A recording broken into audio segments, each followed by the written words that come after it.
Nossa, nem notei que eu estava falando tão assim que eu achei que estava ligado. Queridos amigos, amigas, irmãs, irmãos, é sempre uma honra, um grande prazer quando sou convidado à casa, nos convites sempre fraternos que são feitos, e aí eu venho com muita vontade de partilhar as informações do Evangelho. Agradeço em nome da Federação Espírita Paraibana, da qual honrosamente atuo como voluntário, e lembro, antes de iniciar o tema, no tempo que nós temos, de dois recados, de dois processos, dois projetos que aquela casa tem, um que acontece anualmente, que é o nosso Seminário Espírita Paraibano. Regularmente acontece o Congresso Espírita Paraibano, não é? Como sabemos, o CONESP-PB, a sua próxima edição será a 10ª, porém, não acontecerá agora em janeiro de 2023, por motivos tanto quanto conhecidos, o processo pandêmico, o impacto ainda da pandemia nas pessoas, apesar de estarmos um pouco mais distantes daquele momento mais crítico, graças a Deus, graças à vacina, à conscientização das pessoas nessa questão dos cuidados sanitários, exemplo, a casa segue com as máscaras. Perfeito. Porém, os impactos financeiros, não só para a manufatura do projeto, do processo, todos sabemos, é um evento grande, ocorre no Congresso, no Centro de Convenções, ocupando toda a estrutura do Centro de Convenções, então é uma estrutura cara para acontecer. Isso demanda, além de um trabalho enorme da coordenação do evento, do grande número de voluntários, também um esforço daqueles que vão lá participar. E a gente sabe que houve, sim, um impacto muito grande na questão ainda financeira de muitas pessoas. Portanto, nós resolvemos fazer um evento de transição. Esse evento de transição, que é o seminário, não é o congresso. O congresso será mantido no formato que todos conhecem também e que teve a máxima avaliação dentre o movimento espírita brasileiro, né? Foi avaliado como um dos melhores congressos do Brasil. É um congresso, dizemos isso com muito orgulho, orgulho do bem, né? Não é aquele orgulho vicioso, não, o orgulho de sabermos que estamos fazendo a coisa certa na divulgação da doutrina espírita, já que nenhuma das pessoas da federação importa, a não ser aquele que leva o nome da casa, que leva o nome da nossa doutrina consoladora, que é o Cristo. Então, em honra e glória a ele, nós fazemos esse congresso na sua divulgação. Então, nós vamos fazer na Federação Espírita Paraibana um evento menor, seminário, portanto, limitadas as vagas, porque o auditório é menor, e ele tem nada mais, nada menos, ninguém mais, ninguém menos, que Divaldo Pereira Franco, numa oportunidade maravilhosa de tê-lo aqui. Divaldo já é um jovem de 96 anos, então a gente precisa cuidar dele, né? Então, que estejamos todos lá para presenciar os seus ensinamentos, mais uma vez, na tão querida Paraíba para ele, como ele sempre diz. Então, teremos Divaldo Franco, teremos Alberto Almeida, teremos Denise Lino, teremos Rossandro Klinger e a querida e amada Raquel Maia, que tantos aqui conhecem e gostam tanto dela quanto eu. Acho que um pouco menos, porque eu gosto muito dela. Ela é muito parceira minha lá na Feira Multicultural, ela é a coordenadora e eu trabalho junto com ela no processo da Feira Multicultural daquele congresso. Portanto, é um evento que vai acontecer 14 e 15 de janeiro. As inscrições estão abertas no fepb.org.br e eu os aconselho a fazê-las o quanto antes, porque o espaço é limitado e a gente vai precisar definir logo quem vai estar lá conosco. O segundo processo e projeto é o Clube do Livro. Esse é mais perene, no sentido de ser regular, mensal. Clube do Livro, FEPB Leitura para toda a família. Aquele que resolver e quiser adquirir livros de qualidade doutrinária e muito bem editados, muito bem feitos, na sua parte gráfica, editorial, a mensalidade é muito baixa. Você adquire, pagando a mensalidade mensalmente, um livro, tanto adulto, quanto infantil, quanto juvenil, por um preço menor do que o preço de capa, e trazendo inúmeros autores que são, por vezes, fora do nosso radar. A gente até nem imagina, obviamente, é vasta a literatura, a biografia espírita, e nós temos muitos autores que fazem parte do Clube do Livro que a gente não conhece. E quando a gente se debruça sobre seus livros, nos encantamos. E eu fico muito feliz porque os temas do Clube do Livro são variados. e os últimos 2 meses trouxeram a arte, né? O último foi cinematografia e espiritualidade, falando sobre filmes que abordam temas espirituais, sem serem filmes espíritas. Alguns sim, outros não. A exemplo de O Gladiador. Você assistir O Gladiador, que é um filme de luta, enfim, e ali enxergar elementos da espiritualidade, da vida após a vida. E o olhar da autora, a Malena, traz essa visão e nos contribui muito. E o anterior, e o próximo, aliás, que foi o livro agora de dezembro, traz a arte como um todo, sendo abordada no teor espírita. Então, são livros que trazem arte, que trazem mediunidade, que trazem conceitos doutrinários, de muito bom gosto e de muito bom tom. Kardec na veia. Dito isto, não vou extrapolar meu tempo, prometo, porque eu falo mais do que a boca, eu sempre costumo dizer isso. Mas eu vou adentrar dizendo o seguinte: primeiro, não precisava nem falar mais, né? Porque eu acho que a palestra já foi dada, o tema da minha palestra, que Eva disse que é muito grande, eu esqueci o título, não foi, Eva? Se refere a 2 aspectos, 2 sentimentos que nós devemos cultivar. Na verdade, nós devemos ter desde o nosso âmago, desde o princípio da nossa criação, pelo simples fato de existirmos.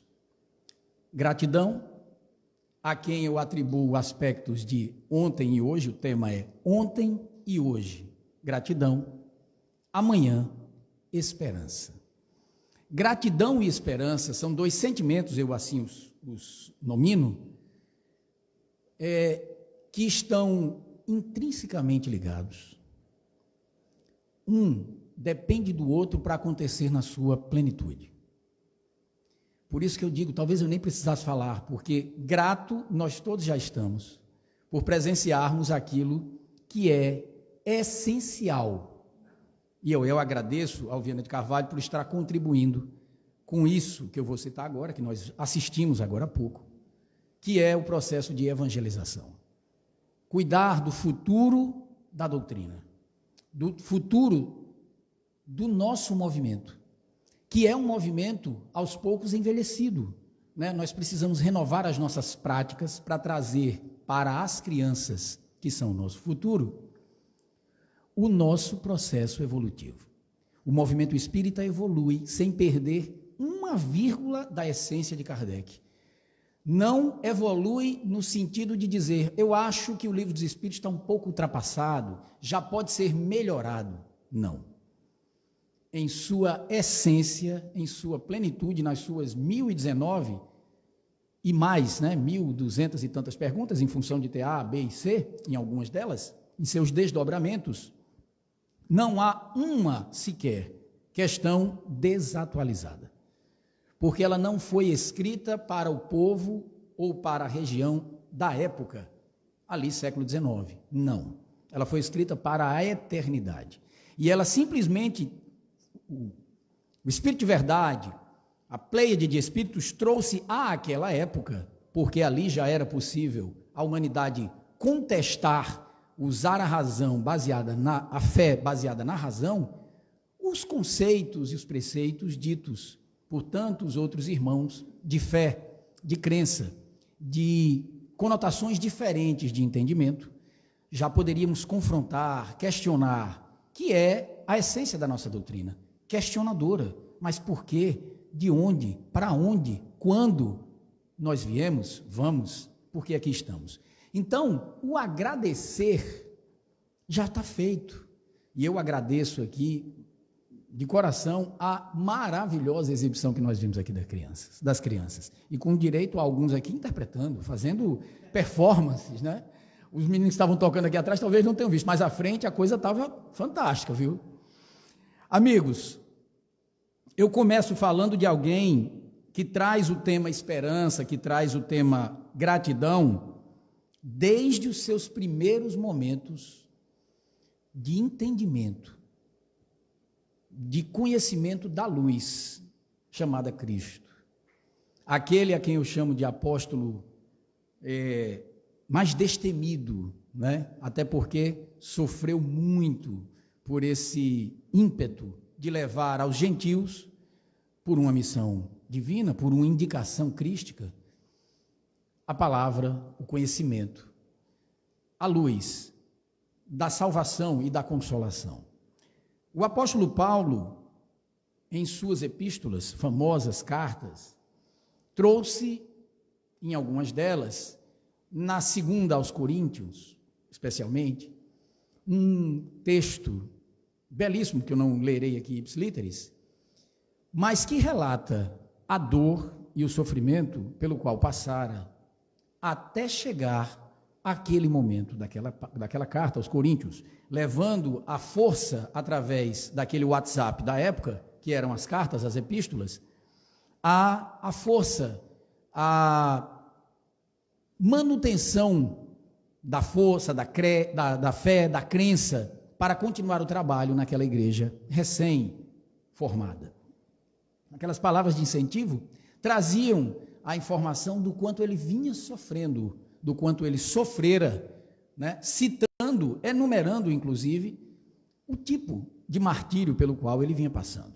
Cita, vou falhar aqui na numerologia dos casos, mas dizendo que sofreu 2 ou 3 naufrágios, dormira 2 ou 3 noites, dia e noite em abismos, fora açoitado com varas, passara por 5 quarentenas menos 1 de açoites, fora descido de um muro para o lixo numa cesta, dado como morto, para poder escapar da ira, da fúria daqueles que perseguiam, não a ele, mas personificando nele a mensagem do Cristo. O cristianismo que ali surgia de forma muito clara. Então, só esse relato já dá uma ideia para aquele homem que passara tanto sofrimento para levar adiante a mensagem do Cristo, uma certa conotação daqueles que olham distante da mensagem em si, vão enxergar um certo, digamos, reflexo de, não arrependimento, mas assim, meu Deus, eu passei por tudo isso, um ressentimento contra até aquele povo, que era o povo dele, era o povo, em alguns casos, letrado, né? A quem que Paulo, primeiro, quando foi contagiado pela luz de Deus, pela luz do Cristo, quando percebeu que tinha, pela sua oratória veemente, firme, que tantos convencera, né? Tantos judeus convenceram, tantos gentios, vamos chamar assim, né? Convencera, como o seu verbo era eloquente, ele foi ao Sinédrio, ele foi procurar aqueles que ele sabia ou imaginava que seria bem acolhido, mesmo que trazendo uma nova versão do entendimento de salvação, de consolação que ele tinha. E foi deles, os primeiros, foi desse povo, os primeiros apupos, as primeiras pedradas, as primeiras repulsas, e a indicação de que o povo deveria fazer com ele o que fizera. Então, nada de ressentimento, nada de agonia, a não ser o sofrimento físico, mas levando consigo a grande força e a grande fé do agradecimento. Do agradecimento a Jesus por tê-lo feito despertar daquelas trevas, daquelas sombras que cobriam a sua essência divina. O seu vaso escolhido ainda era muito coberto pelo barro da terra, e isso dificultava a entrada, assim como nós, como em nós, da limpidez, do processo de polimento, que todos nós vamos alcançar um certo momento. Um dia todos nós seremos anjos, já diz o grupo Acorde. Então, Paulo apresenta nessas palavras, relatando um tom, amigos, entendam, leiam, compreendam, de agradecimento por tudo aquilo que ele passara. E a gente vê esse reflexo em outras epístolas, na epístola aos Tessalonicenses, também aos Coríntios, aos Efésios, quando ele diz, em mais de uma delas, em resumo, por tudo dai graça. Por tudo, não é pelas coisas boas, não é pelas vitórias, não é? É por tudo, absolutamente tudo. Nosso querido amigo Chico Xavier, amigo de todos nós mesmo, de fato, e é mais um motivo de agradecimento para todos nós. Eu não tive a honra de conhecê-lo fisicamente, conheço pessoas que estiveram com ele lá em Pedro Leopoldo, em Uberaba, ou em outros lugares por onde ele passara. mas nós todos devemos ser gratos de sermos contemporâneos de um espírito tão elevado, de alguém que aqui na terra, como nós, com as mesmíssimas dificuldades que todos nós temos. Porque quando a gente faz uma comparação, é muito natural você dizer, olha, o Cristo levou esses ensinos, passou pelo que passou, chegou a ser crucificado, martirizado, cuspido, chegou a ser, né, tratado como a mais vil das criaturas. Deram a ele o infame madeiro. O maior exemplo de repulsa que se pode ter numa penalidade, numa condenação, era ser crucificado. E deram a ele isso. Mas é muito natural a gente dizer, mas é Cristo. Cristo está muito distante da gente, né? E de fato está, apesar de sabermos que ali chegaremos. É o nosso destino.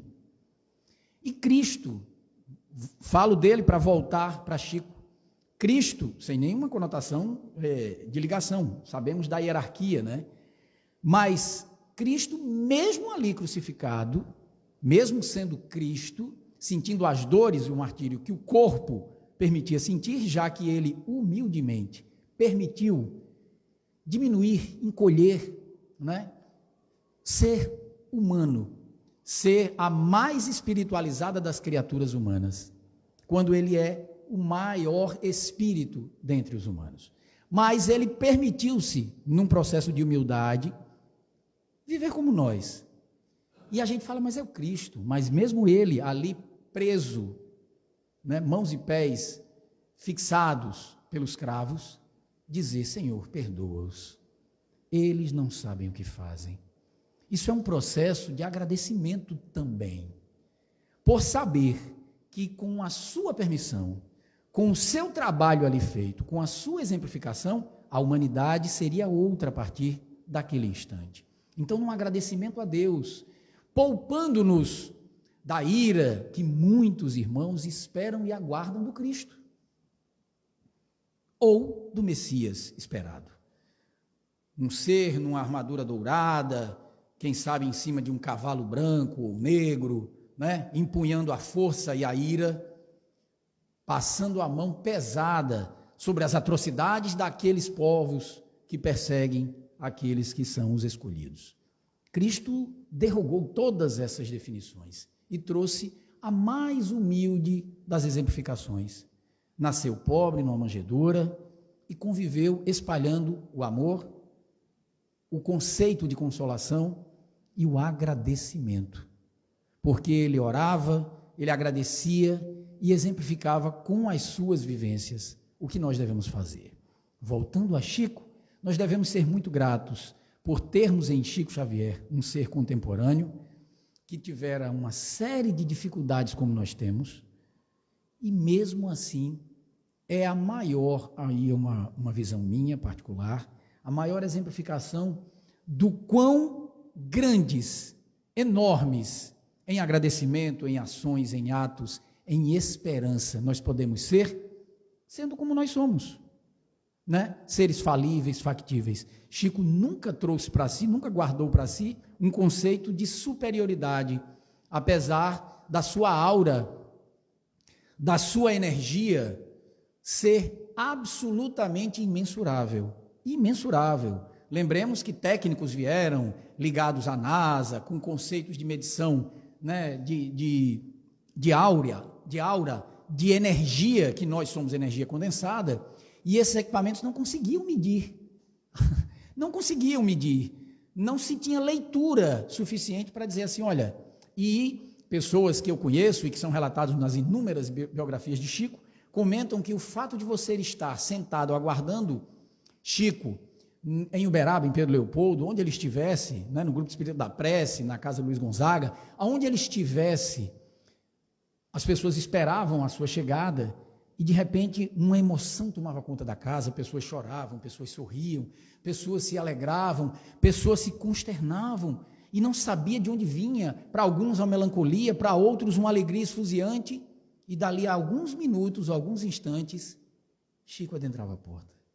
Era a presença amorosa dele, tocando os corações e fazendo crescer, emanar de si, do seu âmago, os sentimentos que ali estavam levando aquelas pessoas. Alguns de melancolia, de tristeza, outros da simples presença, queriam vê-lo, queriam tocá-lo, queriam notícias do além. E ele fazia isso surgir naturalmente. Então, também devemos ser gratos por termos um contemporâneo como Chico. Mas, óbvio, não paro em Chico, e eu não vou ficar aqui enumerando pessoas que são tão importantes para nós, que trazem tantas vibrações para nós, como ele. Mas eu trago nele essa exemplificação. Joana de Ângeles tem um livro chamado Psicologia da Gratidão, que tem um texto, essa é a única coisa que eu vou ler aqui, ipsiliteris, como está no texto dela, porque tem uma definição técnica de gratidão, técnica espiritual. Joana de Ângeles, nesse livro em específico, é a própria psicóloga. Tem coisa que você lê e você diz assim, eu não estou entendendo nada do que Joana está dizendo aqui. Há uma leitura rápida, uma primeira, você se perde. Mas, ao contrário do que muitos dizem, eu até tento ler Joana, mas é difícil a leitura, não é? É densa. Não é. Quando você lê e faz um contraponto, é uma técnica que eu uso, eu gosto muito disso. Quando eu não estou, ou pelo menos quando eu estou achando que eu estou compreendendo aquilo, eu procuro a antítese, eu procuro exatamente o oposto, para saber se o sentido contrário confronta o que está ali dito, né? Então eu digo, então é isso que ela quer dizer. Eu vou fazendo uma leitura nessa dicotomia de sentidos. E aí, ela traz uma definição de gratidão que eu acho fantástica. Gratidão é a força que logra desintegrar os aranzéis da degradação do sentido existencial. Gratidão é a força. Portanto, ela define gratidão como força. E lembram que aquele que é grato, normalmente, é mais bem-humorado, é mais leve, não é carrancudo. Dificilmente você vê alguém muito sério, né? Olha, eu queria agradecer aos meninos que tocam muito bem, eu estou muito feliz por estar aqui. Você não vê isso, né? Normal, a não ser que isso seja um grande fingimento, né? Isso naturalmente é notado. Então, naturalmente, ao agradecer, nós nos desprendemos da poeira que está lá fora, que Eva tão bem fala, que a gente deve sentar a poeira. Então, preparar-se aqui é também esse sentido de conectarmos com o nosso agradecimento, aquilo que faz parte do nosso âmago. Porque nós devemos ser gratos, porque estamos aqui, porque alguém nos criou, porque acordamos hoje de manhã e temos a disposição, a predisposição, a boa vontade de vir aqui, de presenciar as crianças encenando suas músicas, de ouvir o grupo Infinito Bem tocando magistralmente, como sempre o faz, harmonizando o ambiente, fazendo com que saiamos daqui mais leves, mais tranquilos, mais esperançosos. Em quê? Na presença das crianças, no trabalho que é feito com a campanha de doador de sangue. Olha quantos elementos nós temos para agradecer. Até as nossas dores são motivo de agradecimento. Até isso, porque muitas vezes essas dores são exatamente o processo que nós precisamos para nos libertarmos espiritualmente das amarras. Chico, certa feita, foi chamado, foi consultado por um médium de cura para que fizesse uma operação de glaucoma, cuidasse do seu olho, que era dolorido, era bem problemático, né? E, segundo ele, a cura haveria de acontecer. Ele seria curado. Só que ele negou-se a fazer. E a justificativa de Chico foi que, querido, eu agradeço as dores que sinto. Porque o processo pelo qual eu passo, do olho doente, doído, né? É uma dor d'alma, exposta pelo corpo. Então, se eu cuido do olho, fatalmente essa doença, em outra forma, fisicamente se apresentará em mim. Então eu preciso tratar disso no campo espiritual. E eu me lembro de uma passagem que está em Marcos. Ele cita, o evangelho é tão lindo, é tão maravilhoso e é tão dinâmico, é bom isso. A gente traz um roteiro, eu esqueço o roteiro, e uma coisa me vem, a gente vai falando e vai entrando no tema mais, né? Se eu quisesse lembrar disso, eu não estaria lembrando antes. Mas o evangelho é tão potente, né, em torno da presença do Cristo, que nem sempre ele é o personagem principal. Cristo é o condutor do Novo Testamento, do ensinamento do bem, do amor, da esperança, da consolação. Certo? Perfeito. Mas lembremos que há passagens que são citadas pessoas anonimamente, né?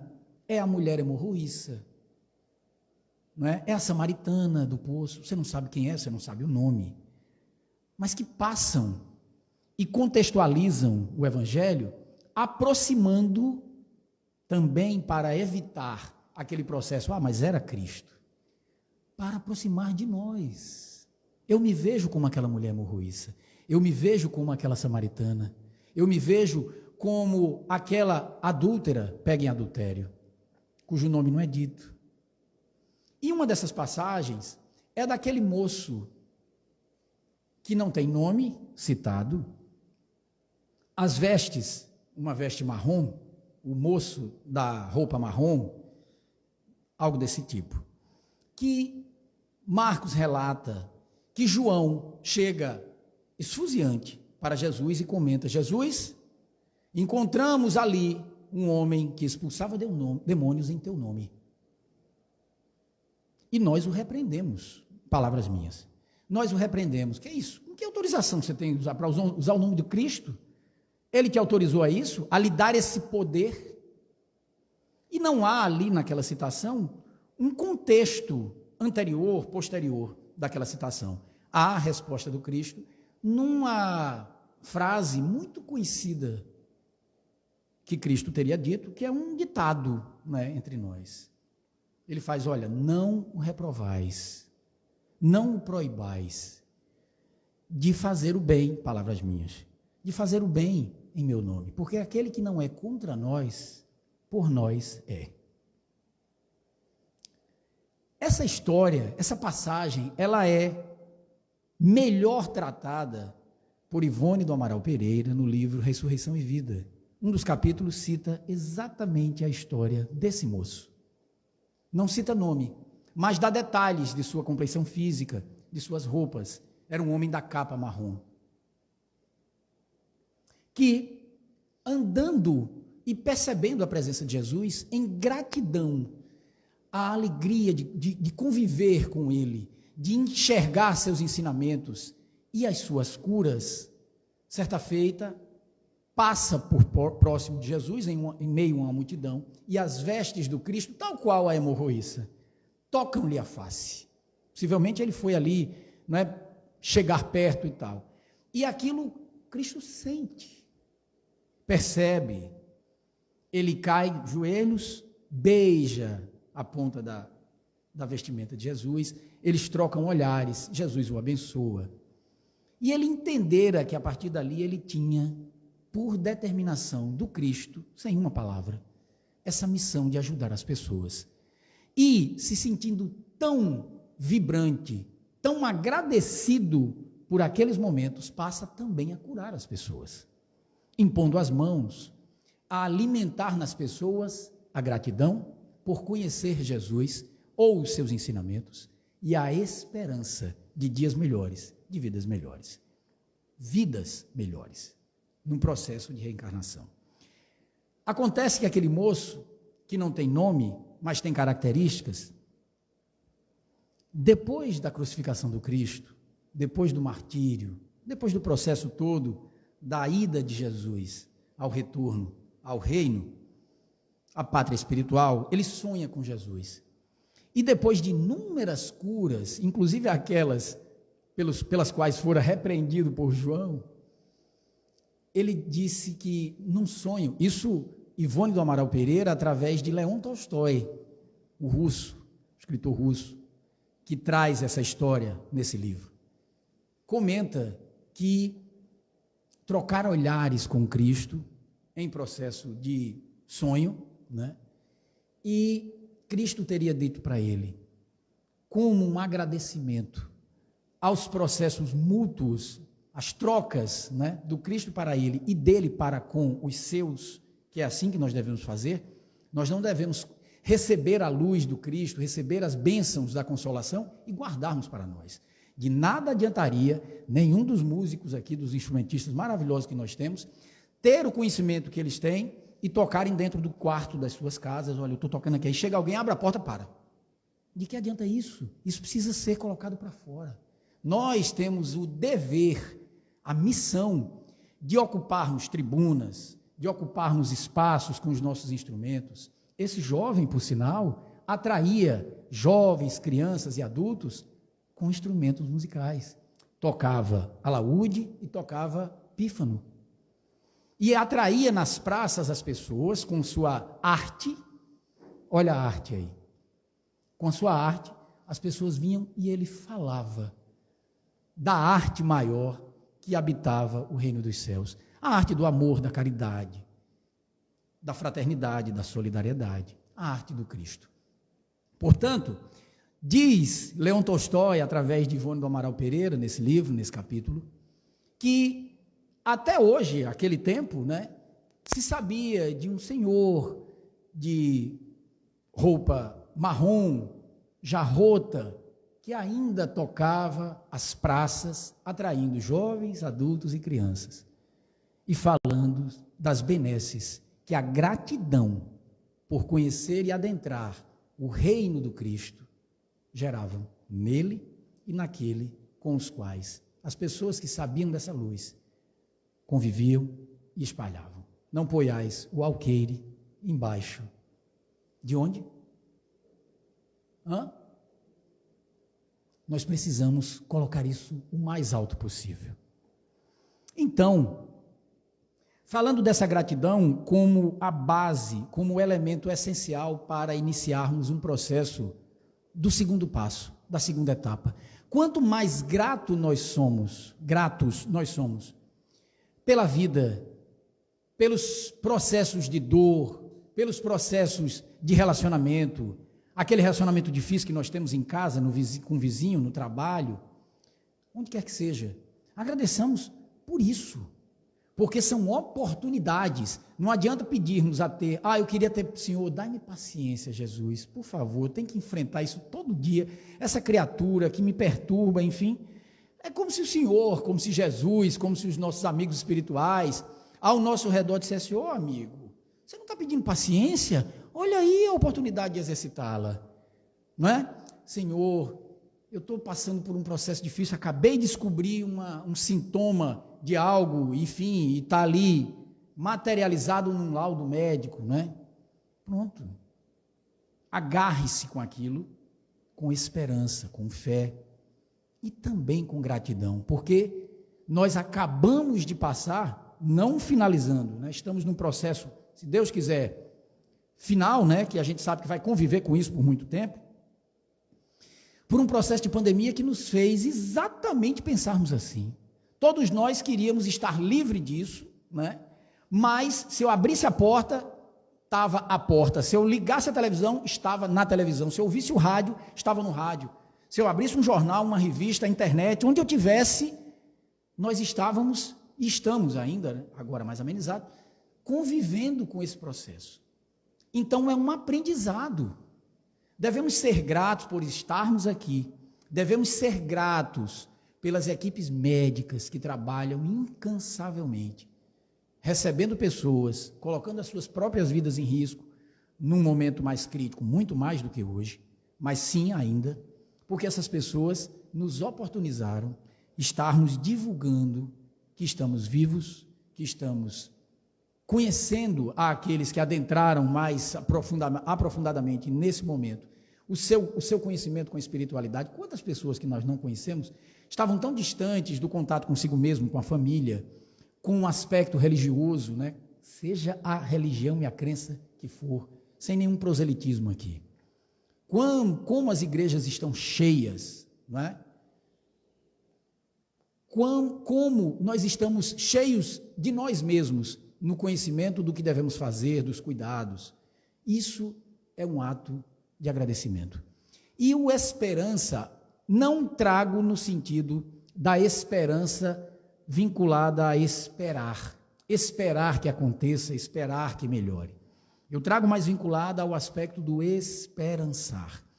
É a prática, é colocarmos em ação a nossa esperança, é fazermos por onde aquilo que nós planejamos, que nós almejamos, aconteça.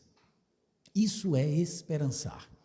E eu comento um fato particular meu, que aconteceu recentemente,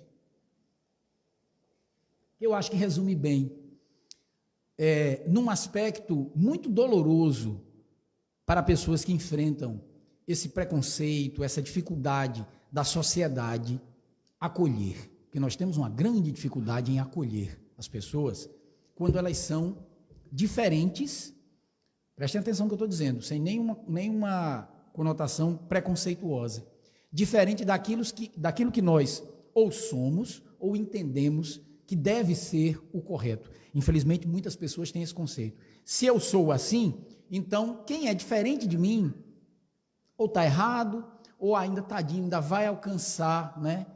Uai, quem disse que o parâmetro sou eu? Não é? E eu digo isso assim, eu fiz uso do transporte público, que para mim é muito prático, libera muito mais o trânsito, eu chego mais rápido no trabalho do que no carro, principalmente nos horários de saída e de chegada, então por vezes eu uso o transporte público. E eu estava no ônibus, voltando do trabalho, e eu peguei um horário, eu saí mais tarde, eu não estava no carro, então acabei saindo mais tarde, fiquei e peguei um ônibus vazio, bastante vazio. E umas 4 ou 5 cadeiras à minha frente, haviam 2 rapazes, jovens, acredito aí na casa dos seus 20 e poucos anos, enamorados, sentados lado a lado, eu aqui 3 ou 4 cadeiras atrás, poltronas atrás, e eu fiquei observando, né, feliz com o meu sentimento em observar, porque o meu sentimento ali, de verdade, de coração, era de pura admiração. Pelo quê? Eu vi aqueles 2 jovens, muito bonitos, lado a lado, sorrindo, um contando uma coisa para o outro, ali perto do ouvido, né?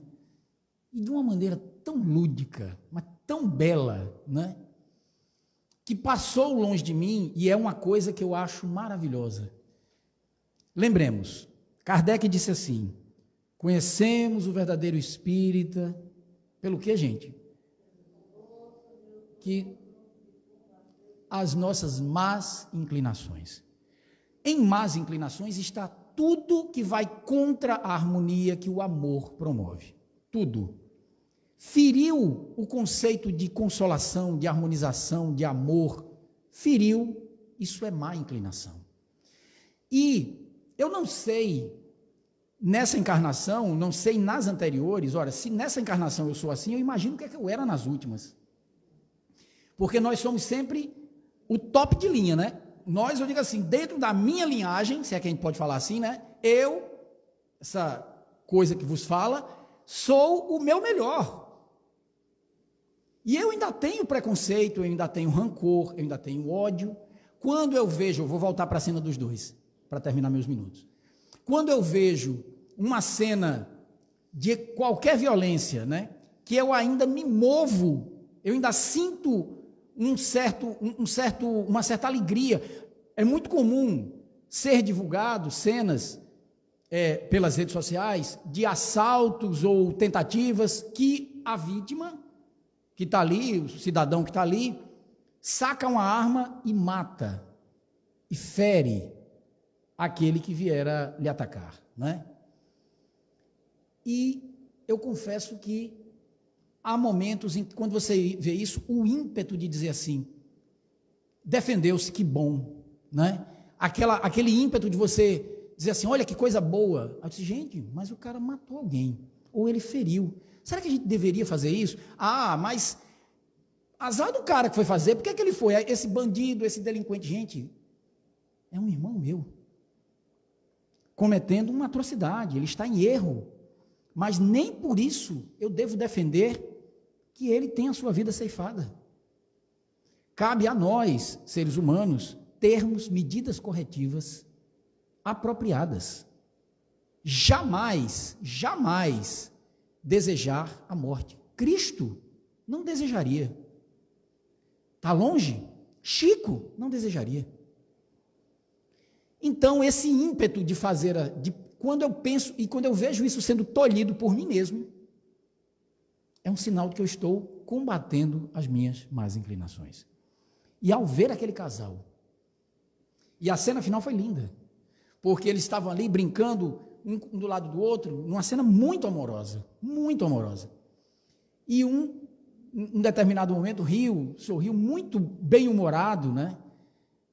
Deu um beijo aqui na bochecha do outro, virou-se e deu um beijo aqui na bochecha do outro. Eu cheguei em casa, comentei isso com minha esposa, conversei com meus filhos sobre isso,